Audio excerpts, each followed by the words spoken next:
উত্তপ্ত তেলের কড়াইয়ে হাত ডুবিয়ে রাখা, ওই তেল গায়ে মাখা, এমনকি মুখে পুড়ে দেয়া, এক কথায় অসাধ্য, অকল্পনীয়। কিন্তু তা অনায়াসে করে যাচ্ছেন সাতক্ষীরার কালীগঞ্জের ছোলা পেঁয়াজু বিক্রেতা সুনীল কুমার দাস। আর তা দেখতে প্রতিদিন ভিড় করছে মানুষ। ৩০ বছর ধরে নলতা হাসপাতাল মোড়ে ছোলা পেঁয়াজুর দোকান চালান সুনীল দাস। সারাক্ষণ ভাজা পোড়ার কাজ, তাই প্রতিদিন বিকেলে দোকান খুলেই আগুন দিতে হয় তেলের কড়াইয়ে।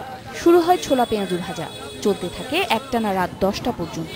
কিন্তু এতেই সীমাবদ্ধ নয় সুনীল দাসের কাহিনী, জয় করে ফেললেন তেলের উত্তাপও। উত্তপ্ত কড়াইয়ে হাত ডুবিয়ে অনায়াসে চলে সুনীল দাসের কাজ। এই তেল গায়ে মাখলেও কাবু হন না এ ব্যবসায়ী। শুধু তাই নয়, খেলেও কিছু হয় না সুনীলের। কিভাবে সম্ভব হলো এ অসাধ্য সাধন? আমি তেলে হাত দিই, আমার মা বলেছিল বাবা তুমি আস্তে আস্তে তেলে হাত দেবা, শিক্ষা করবা। তাই আমি মায়ের কথা শুনি, মায়ের কথা আশীর্বাদ মাথায় রেখে আমি মায়ের কথা শুনে আস্তে আস্তে তেলে হাত দেওয়া শুরু করেছিলাম।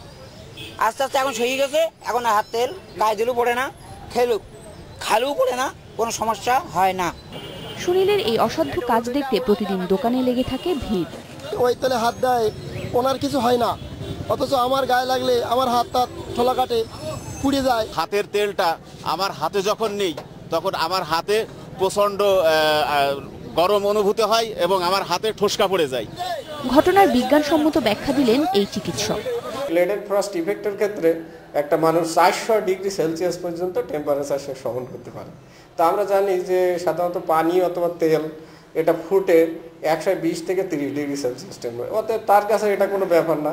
এবং এটা যদি এই ব্যাপারটাই হয়েছে বলে আমার মনে হচ্ছে, কারণ তা না হলে সে খাইতে পারতো না। আগে প্রতিদিন বিক্রি হতো 1 থেকে 1.5 টাকা।